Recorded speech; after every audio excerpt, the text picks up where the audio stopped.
So as we're getting together today, I thought I would start by just saying, how did we get here? Why are we all sitting here? And first of all, thank you so much for coming here this Sunday afternoon and just seeing what this is all about. Most of you probably know me as a tarot reader. You sat with me or you've worked with me in that capacity. And tarot is about telling a story, so I thought I'd tell a story to figure out how we're getting here. So we're going to go to the Wayback Machine. This is going to go back to the fall of 1984. I'm a freshman at Coe College in Cedar Rapids, Iowa. I'm sitting on the far side of the room in the Nature of Science course. It's required for all freshmen when he walked in the room. Now, I know this gets like I'm making this up, but I swear. It happened just like this, at least in my memory. It was like the lights dimmed, the spotlight shone on him, and a choir, a group of background singers or angels went, ah! And it's the first time I remember a voice that I would not consider my own go rushing through my head. I know you. Well, I wouldn't meet him for a couple more months. These friends of mine were having this friend of theirs who wasn't resonating with his roommate, and I wasn't resonating with mine. And so after a brief conversation with David, he moved in and became roommates. And soon after that, best friends. And soon after that, boyfriends. Now, this is the 1980s, and neither one of us could be gay. Thus began the emotional roller coaster ride of the ups and downs of young lows. We both tried to figure out who and how we loved. After college, I moved back here to the Twin Cities, and David moved to New York City to pursue his dreams of being a daytime TV star. And soon after that, David moved to the Twin Cities. His hopes of stardom crushed like sands through the hourglass. So were the days of our lives. I'll always remember that spring day in 1991, we walked around Bidi-Makaska, and he was engaged to a woman, I was in a self-destructive relationship, and we talked about running away together, the West Coast, starting over. It was one of those soul-deep conversations.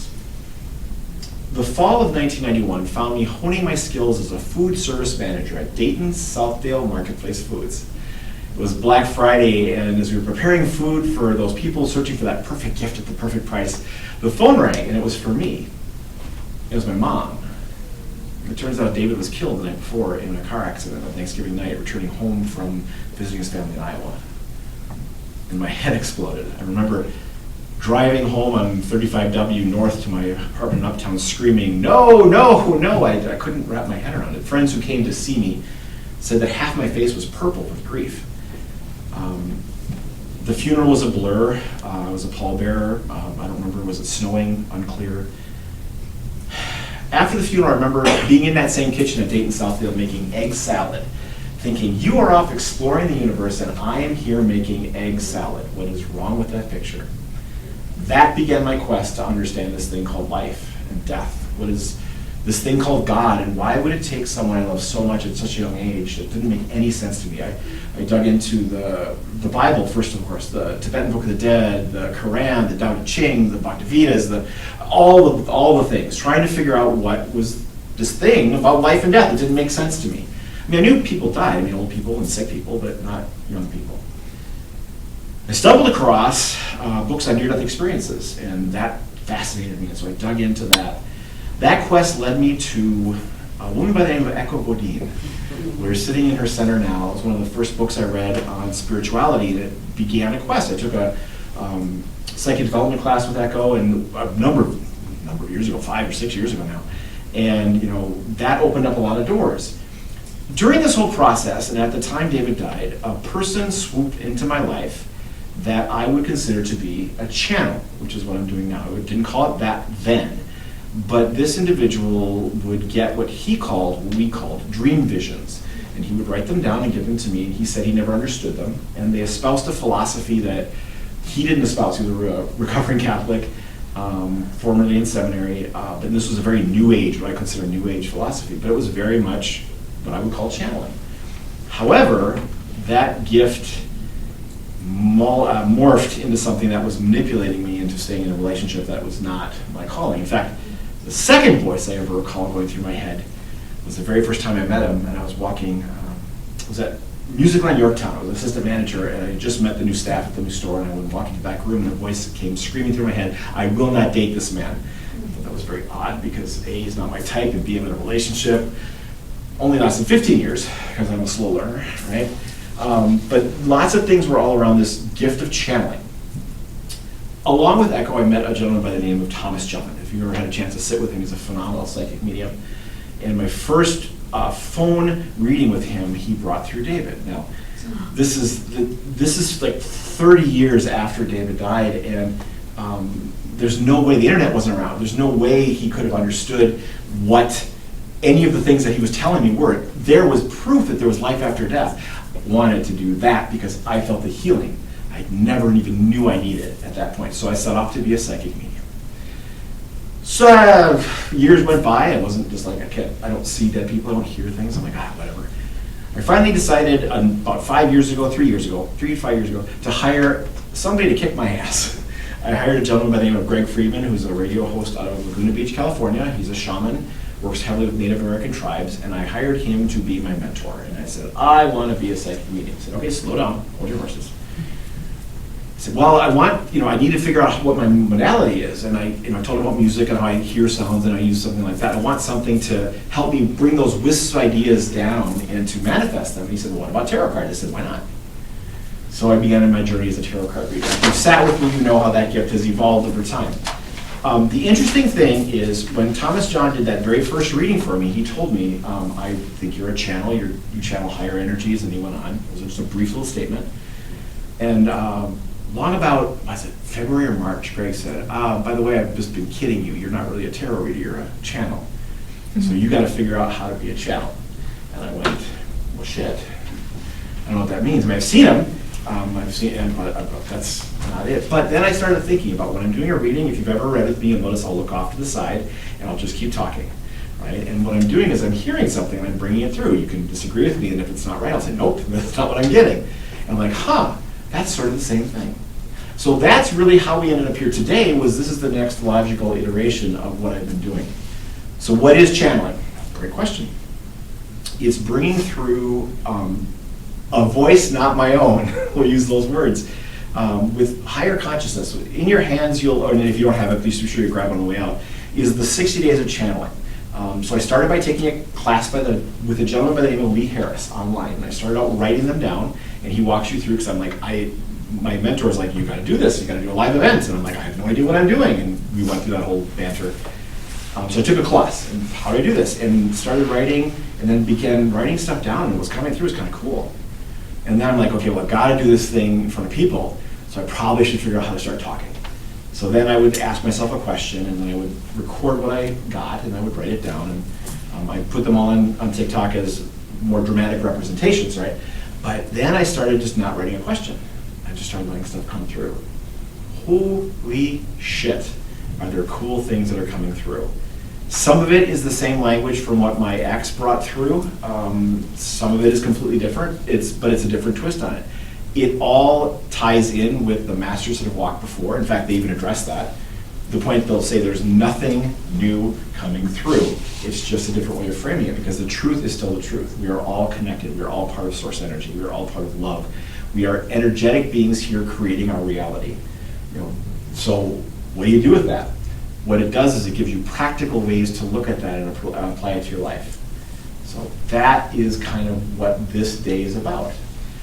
So what I'm going to ask of you is, I have no idea what they're going to talk about. I have kind of an idea. It sort of gave me a little precursor back there. We're going to talk about energy, I'm sure. We're going to talk about love, I'm sure. We're going to talk about manifestation, I'm sure, because that's come through a lot.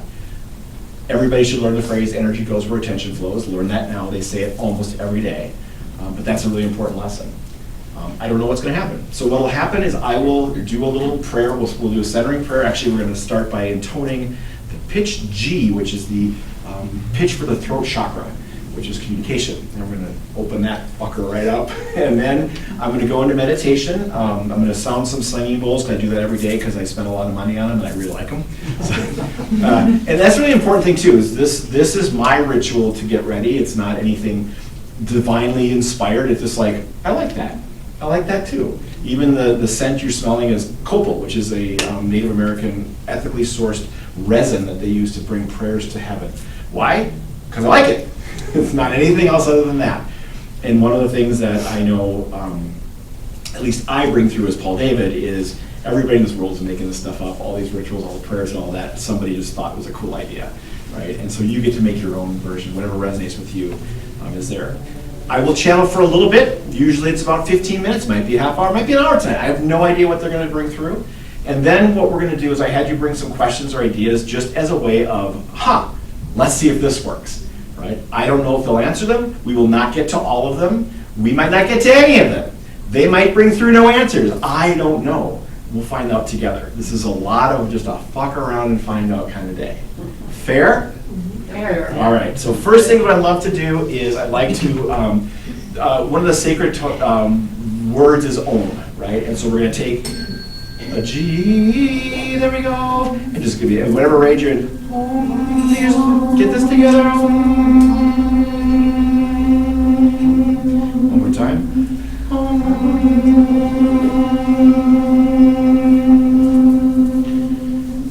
Clear Source, I ask your permission to be a clear channel. Help remove any fears, any blocks, any expectations on the outcome as I bring forth what is needed in these holy moments for the highest good.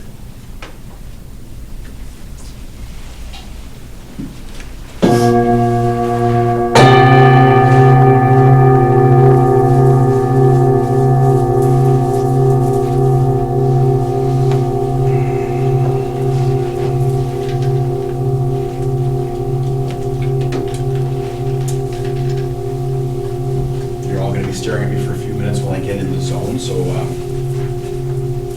enjoy the view.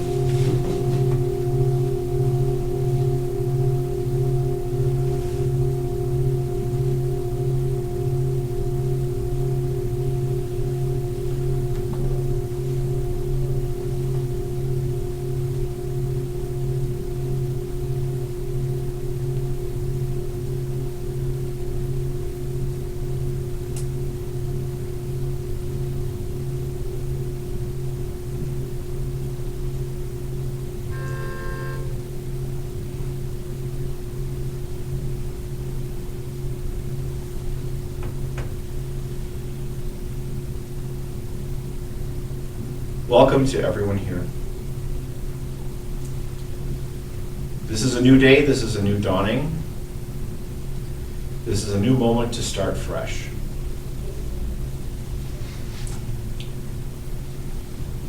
This connection to Source is available to everyone. It's just a thought away.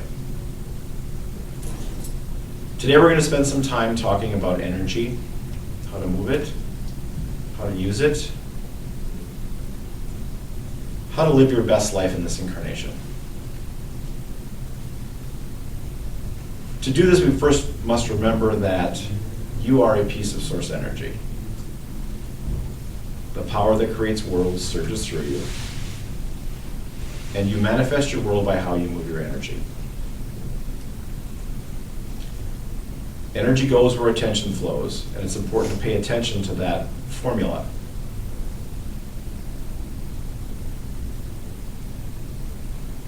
When you focus on things not preferred, you draw that energy to you. When you focus on things preferred, you draw that energy to you. Oftentimes, the situations that are not preferred in your life are there to shake up the status quo, to remind you that your path lies in a different direction.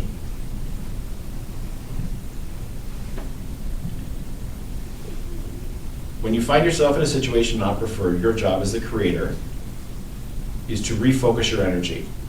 Past masters have talked about turning the other cheek.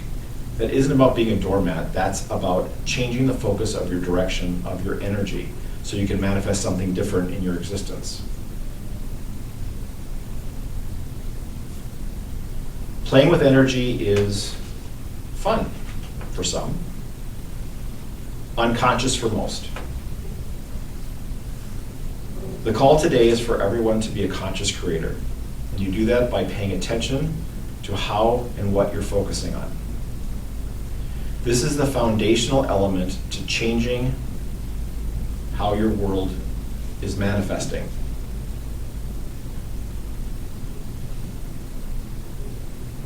Each one of you is connected to Source through your angels, guides, ancestors. It's all Source energy.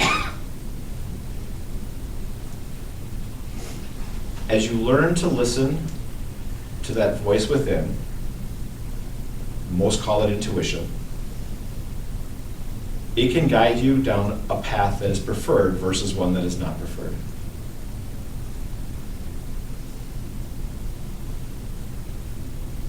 The challenge with learning to understand this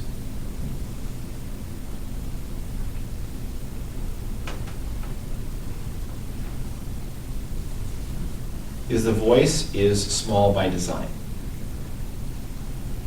Part of your rules for coming into this density is that you have free will.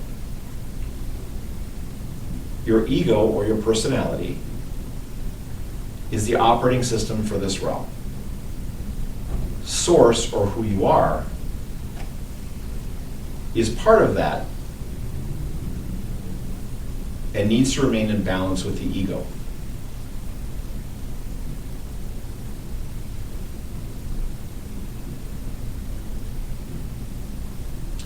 The personality wants what the personality wants, and in this dimension, the sights are bright, the sounds are loud, the fears appear real.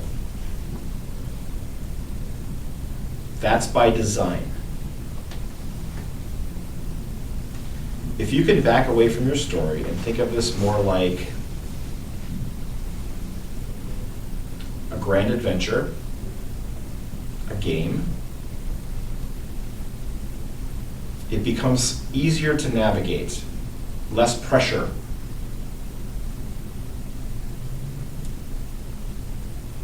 We heard all of your thoughts when we said a game. Let's unpack that for a second.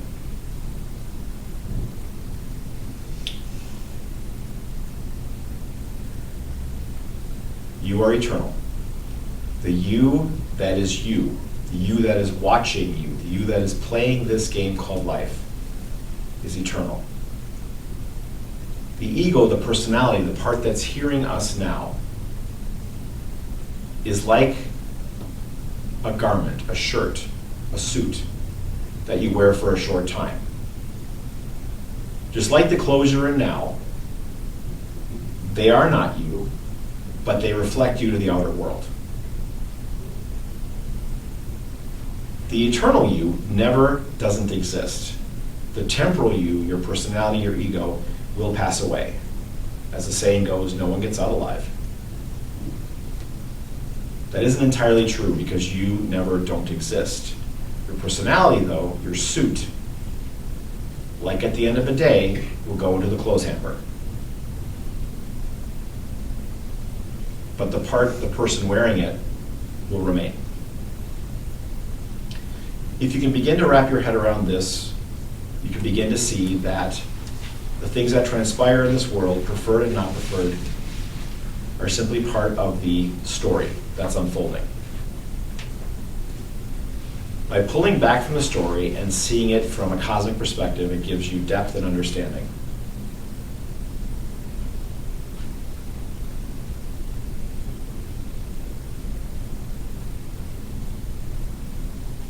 When you're in experiences not preferred, your job is to catch yourself, back away from your story, and understand that it is just that. For even the experiences not preferred are to your benefit. Paul David will use the analogy of a sculptor chipping away at a statue, removing the parts that don't serve it to expose the statue underneath. That is a pretty good analogy.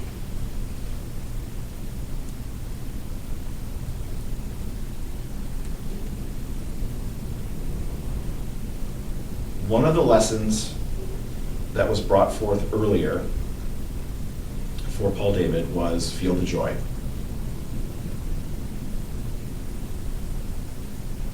It was never fully explained, and it took him many years to understand. But if you can find joy in the moments, it changes your vibration, it changes your energy.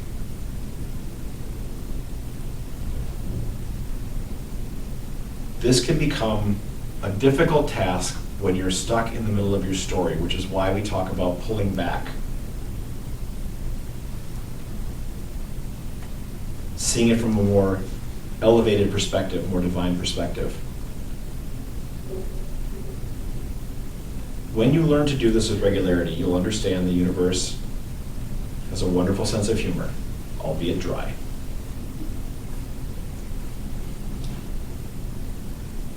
When you learn to laugh and not take everything so seriously, it changes your energy, similar to turning the other cheek, being changing your focus and direction. We've said it hundreds of times, we will say it hundreds more. Energy flows where attention goes. What you focus on manifests. Oftentimes in your journey, you'll think you're focusing on something when in fact you're focusing the opposite. Hope is used a lot in a lot of major religions. And hope isn't a bad thing, but it is an absence. Hoping is putting energy to bring something into your world that isn't currently there. We would tweak this understanding a bit to say, instead of hoping, move to knowledge, knowing. Know that what you're wishing for or bringing into your world already exists and that it needs to just manifest for you.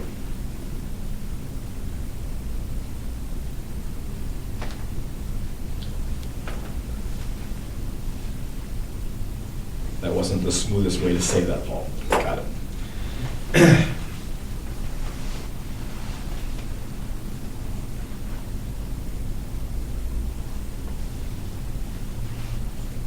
As a creator, you have desires. When you throw those desires into the universe's very job is to respond. Your job then as a creator is to know that it's coming and allow it to manifest. Where many of you go wrong in this is you have expectations on the outcome. You have a understanding from your perspective of what you think should transpire and what should happen. There's nothing wrong with this, but when you bring through something from your perspective and it's tied up and done, A to Z, you've left no room for the universe to surprise and delight you. Our perspective is much greater than yours, and we might be able to bring in something that you didn't think of. We can always bring in something you didn't think of. Next time you manifest, throw your desires to the universe. Then let it go. Open yourself up to receiving it. And you do this by knowing that what you've asked for will manifest, but having no expectation on what exactly that should look like. Then pay attention to the signs. We are always speaking to you. We're always helping you figure that out through your thoughts, through your feelings, through the pull that you feel that you can't explain. The challenge is, in this three-dimensional world, the sights and sounds of the current manifestations are loud. And when you're bringing forth something that hasn't yet manifest, it starts soft. Some texts call it a still small voice. It's quiet. The trick is to learn to listen to that, to pay attention to that. The easiest way to master that skill is when you feel those hits coming, acknowledge them with a simple thank you. When we see you're listening, we'll bring more information and more things to you that way. The more you do it, the more you acknowledge it, the stronger it gets, the easier it is for you to hear.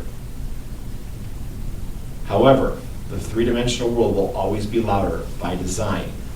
Your job as a creator is to keep it in balance.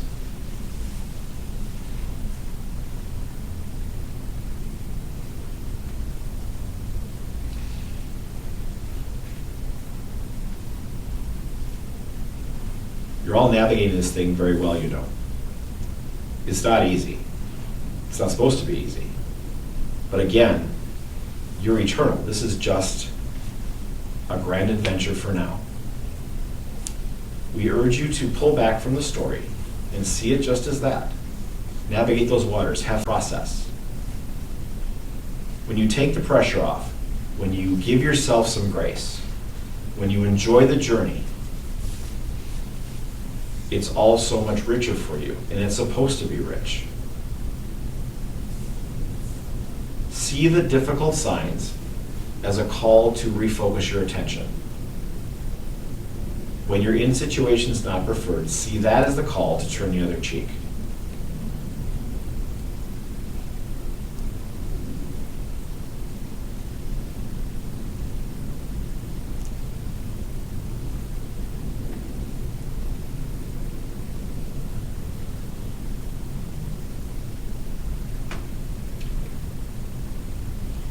We'll take some questions now.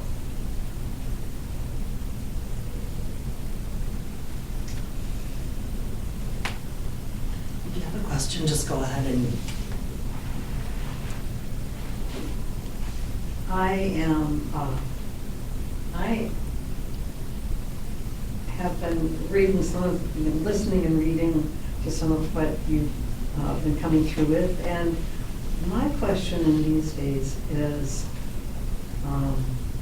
how to balance a sense of needing to protect what I feel like is important in our society, and to do it in that state of love, and to continue to turn towards my joy as well. I find that to be, that feels very difficult to me. Maybe it's supposed to be, but do you have anything to offer regarding that? The times right now are tumultuous by design. Your choice of words bordered on allowing fear of loss, which is understandable from the human perspective.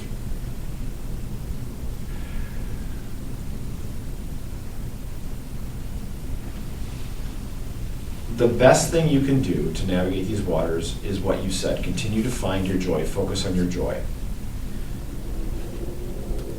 There's a lot going on to pull your attention away.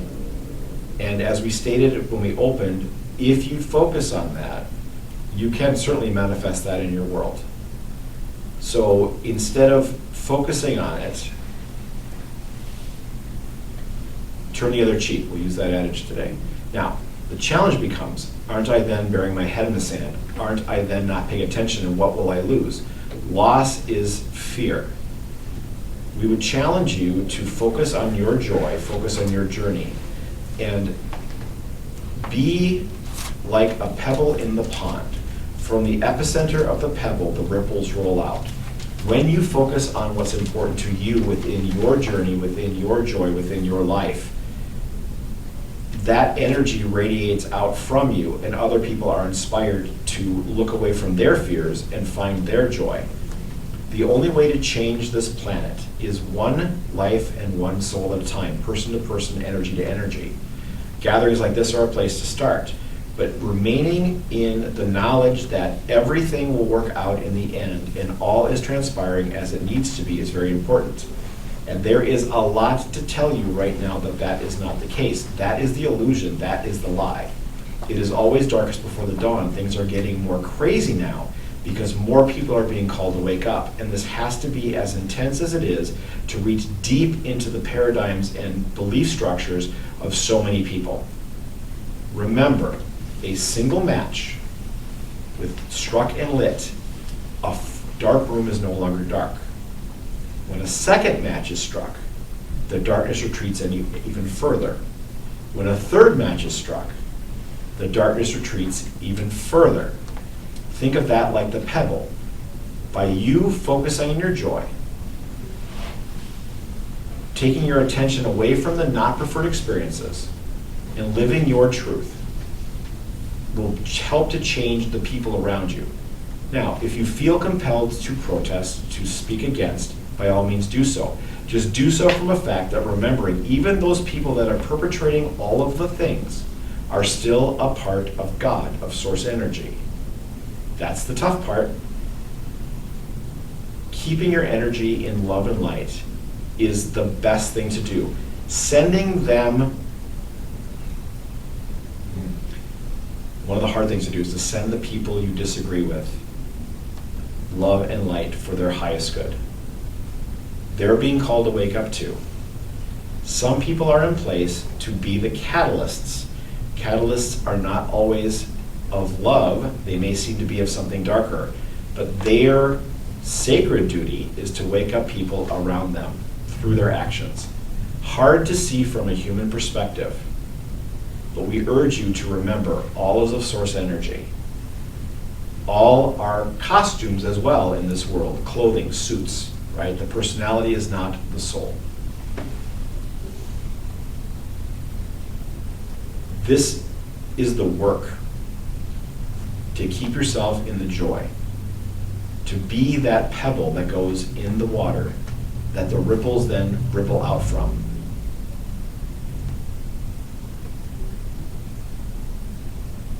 Does that answer your question? Yes, thank you.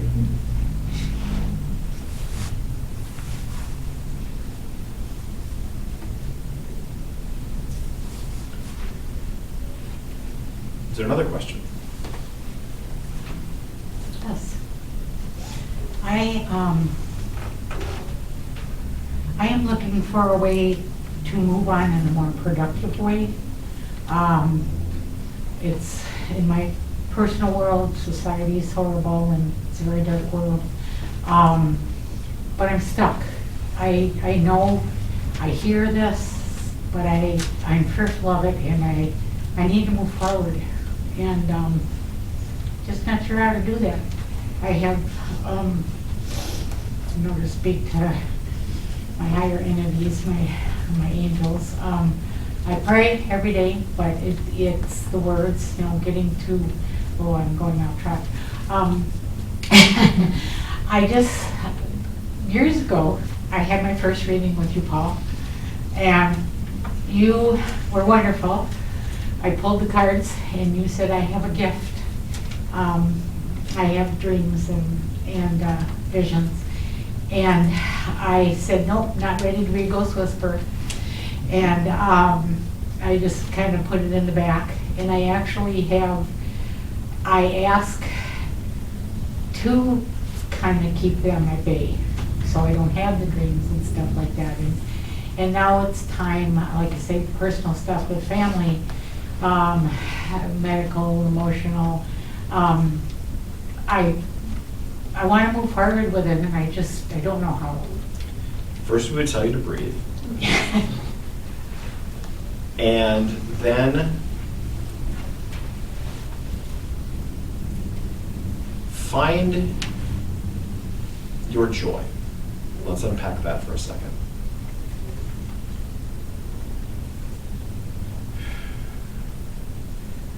The answer to moving forward is simply moving forward. Not helpful, we understand. Focusing on things that give you joy is a place to begin. There's so much going on, there's so much pulling at your attention, but all of that is temporal. We're going to urge you to back away from your story and see it from a different point of view, see it from a higher vantage point.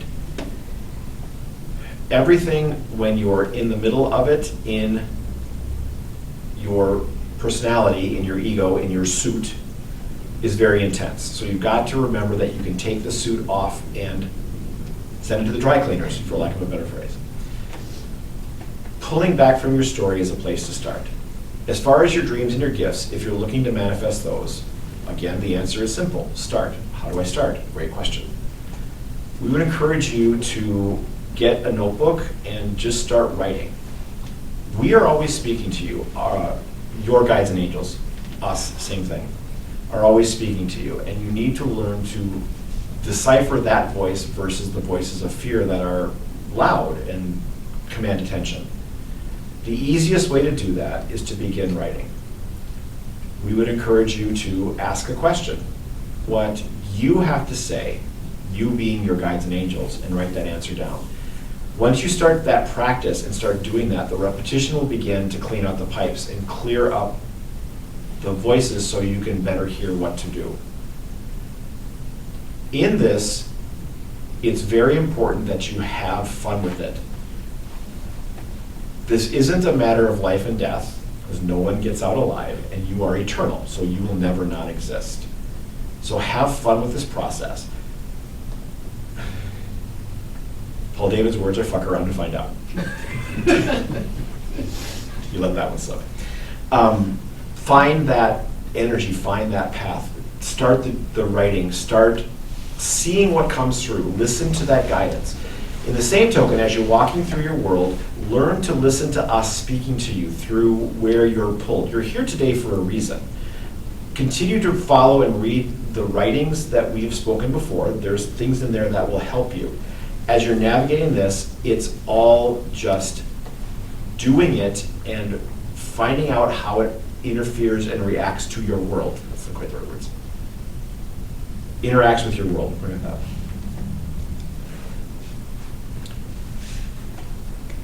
Your question has many, many layers. That's the place to start. Start with the writing. Write a question. Listen for the answer. As we've said multiple times today, have no expectation on the outcome. No expectation of what it should look like. Just write. You've got to clear the pipes out. You've got to start to build some confidence in this gift for it to manifest. Does that make sense? Yes. That is, your question is deep. That's step one. Start there, and let's connect again. Fair? Fair. Thank you. I have a question. Yep. My ancestors that have died before me, that some that have judgments on my life and those around me, intuitively, or maybe ego-wise, I know that those no longer exist. How do I come to that point? And do they really, have they let go of those judgments and see me in a brighter light? Transitioning back to non-physical is a process. When a soul first crosses, they carry the predilections of this life with them.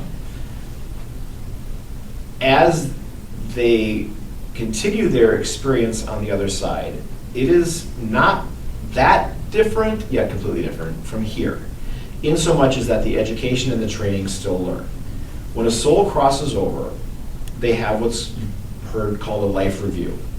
This is not someone sitting in judgment of them. In fact, what happens to a soul when it crosses over is it gets to experience all the things it lived from the viewpoints of those people that their actions affected, which definitely has a dramatic impact on the soul. Now, there isn't a hell as been taught, there isn't judgment and punishment, but there is learning and understanding. Again, everyone is eternal, everyone is source energy. It's just an understanding and an unpacking of what happened. So to answer your question, your ancestors have gone through this life review. They've seen, quote, the error of their ways, unquote, and made decisions and have altered their understanding of what they've done and how they treated you and others in their lives. Know that that's true, but from your perspective, how do you know that that's true? They're around you and inspiring you. So are you watching for signs? You can ask for a sign. So if you have a specific individual that you're looking for some clarity and closure on, ask them for a sign and then pay attention to the signs. Once they cross over, their energy is a higher vibration. They work through their process to, for lack of a better phrase, clean their souls of their earthly beliefs and structures that only exist in this dimension. Does that make sense? Yes. Does that answer your question? It does. I have a question. Do you have any specific things coming through for anyone in here?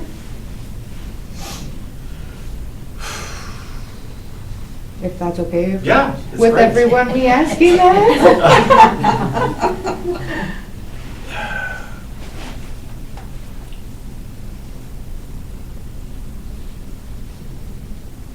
It's hard to answer as a group because each of you have a different energy coming at us, which is okay, that's part of this.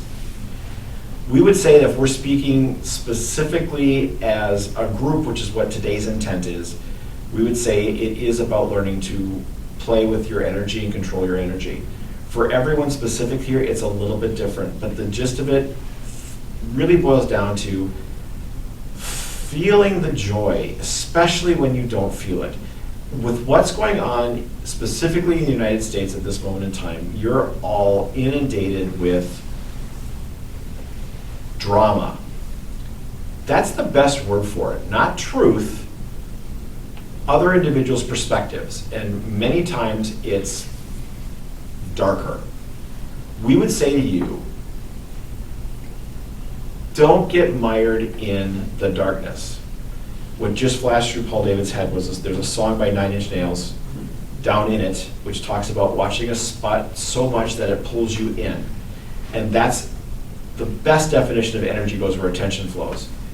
If you focus on all the negativity, or any negativity in your world, and it's hard not to because it's louder and brighter, you will, by God, and we mean that, by God, manifest that because you are pulling that energy to you through where you're putting your energy, your focus. What we would say to everyone here is learn to focus your energy elsewhere. That is way harder from a human perspective than it is for us to say that. So pull you back from your story. Understand that all of the experiences that are happening in your planet, in your world right now, are for the benefit of others. It's important to remember that you cannot make yourself hungry enough to feed all the hungry. You cannot make yourself poor enough to take care of all of the poor. But what you can do is focus on your journey. In fact, the other people's journeys are none of your business. Focus on your journey, stay within your light and love, figure out what that means for you. Will people call you crazy? Maybe. But isn't it crazier to focus on the negativity and let yourself get all whipped up about something you cannot do anything about because it is not yours to do it about? Your job as a soul is to live your life to the best version of yourself that you can be. Find your joy, focus on you. Be the single match. Through that lighting of that match, another match may be struck, and suddenly there are 2, and then 3, and then 9, etc., etc. Does that make sense? Mhm. There's a lot of different energies with a lot of different questions, so that's our best bet at the moment. Question. Yes?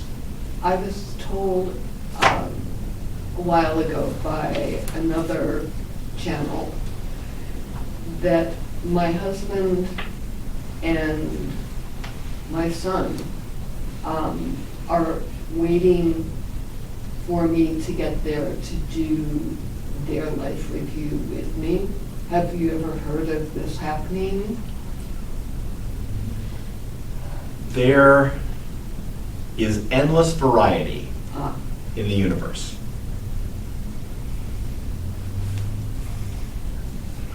Everything is true from a certain point of view. So,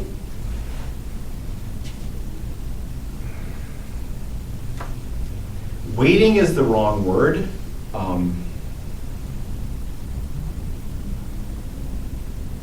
And time isn't linear. mm, So let's unpack that for a second.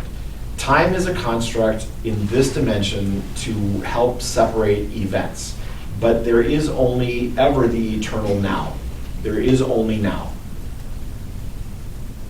And now is happening now, now, right? So from that perspective, sure. But there's no real human terms to put in other than each soul, while all part of the whole, has their own journey to deal with. So anyone waiting for a complete life review for someone else doesn't make sense. Mm. But there may be karmically, or from a soul family perspective, a review that happens as a group. Mm. That makes sense. That feels right in this. But again, it's only now. And so what may seem like years from your perspective is a blink of an eye in the eternal. Mm. Okay. Does that answer your question? We'll see when we get there. That is the best advice for everyone in this room. I have a question. Yes.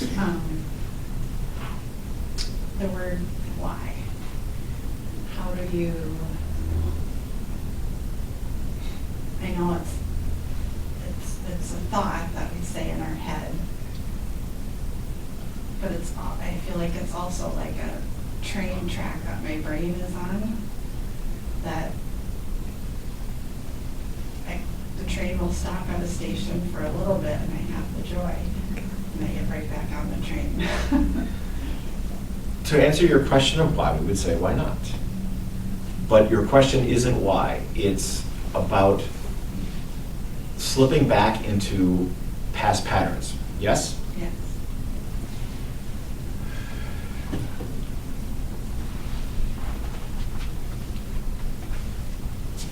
Finding the joy, finding the light is hard when the reality is screaming loud in your ears. We understand this. When you go to a gym and lift weights, the first time you lift weights, you aren't done. Your journey has just begun. Yes? To get the desired results, you need to keep at it. Most days, it ends in failure, literal muscle failure. That's how the muscles grow stronger.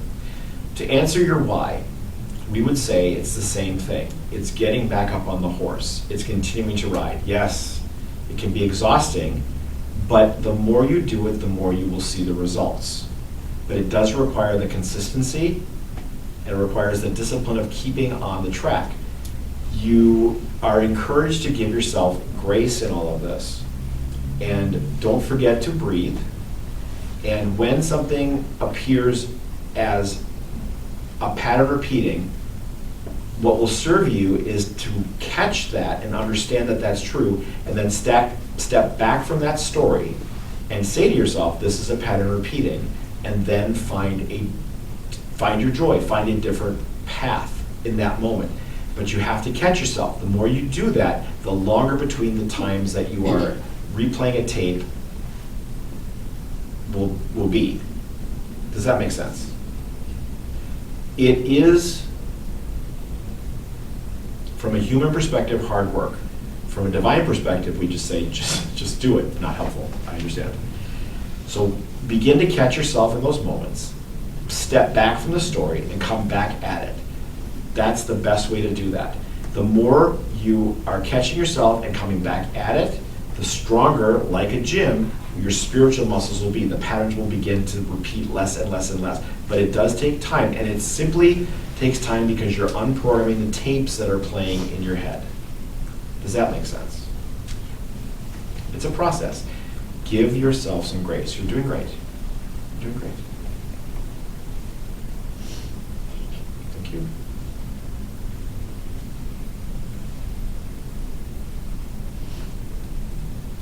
Any other questions today?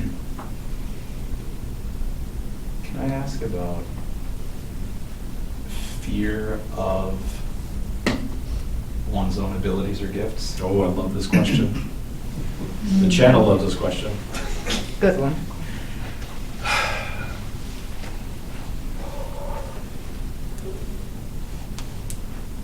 It's scary to look at your fears, but even scarier to look at your strengths. What if everything I say about myself is true? What will I do? And we would say, first of all, that fear is fueled by an expectation on the outcome. To get to a place of not fear is to simply run to those things that most terrify you and embrace them and see what happens with no expectation of the outcome. we would use today as a great example of that. About 30 minutes ago, hour ago, Channel was pooping himself in the back. His words, not mine. But running to those fears, doing them anyway, seeing what happens, allows it, the fear will then dissipate. You are a powerful creator. You are a powerful healer. You are a powerful channel. You are a powerful being. Embrace that.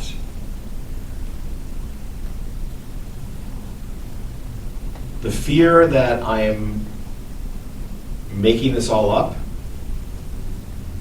we're all making this all up. Every entity in the universe is making it up. It's by design. We are pieces of source energy exploring and adding to the distinctiveness of the whole. Everyone's gifts are different. They do not look the same as anyone else's. They shouldn't look the same as anyone else's. Everyone's here to be who they are in their way, boldly. When you can cross the barrier to understand that and see it from that perspective, it doesn't dissipate the humanness of the fear of doing something, but if you just do it anyway, the fear will subside. Paul David's seeing a picture of his tarot cards, and there's a card that has a chasm, and the picture shows a bottomless pit and a break in the wall, but the feet in the picture show that it's just a step across the barrier. And to overcome your fear, realize that it is just a step. It looks insurmountable from this side, but once you run to your fear and embrace it, it is simply a step. Does that make sense? Yeah. I think sometimes I tell myself that, oh, that modality clearly isn't for me. I'll keep doing this other thing instead. And I imagine that's a defense mechanism. It is. And you can.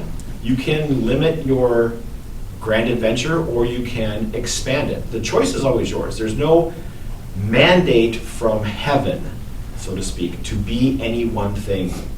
But what if, right? We get also, what if, right? But what if? What if that adds to the distinctiveness? What if you do it a completely different way? What if you embrace that future and it's something that is building on what you currently possess and evolving into something new? That's exciting. There is no pressure to do or do not. But we would encourage you to run to those things that terrify you, for there might be your biggest strength. There might be your biggest success. The question is, will you allow it? Fair? Mm-hmm. Thank you. Thank you. How about when you see a sign and you know it's a sign? Like it stops you, or somebody that says something talks louder, or so you know for sure you're supposed to know that that's something. Do you have to figure it out, or?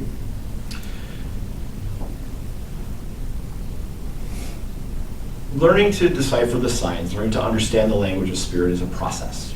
So getting the information is, you're at a place where you're getting information, and now you're in a place of deciding and deciphering what that language means, how it speaks to you. Is it a stop sign? Is it a go sign? Paul David would say for many, many years, he knew it was a sign, just didn't know if it was a stop sign or a go sign. It takes time and discernment and patience with yourself to begin to see the patterns and how those speak to you. How a sign speaks to one person is different than how a sign speaks to another person. It really is just beginning to pay attention and map it out and see what happens. You're at a place in your journey where you're expanding your gifts and you're becoming more. But that requires you building your language. So if a word jumps out as louder, what does that mean? How did that transpire? Pay attention to that pattern, and then the signs that are coming will make more sense to you.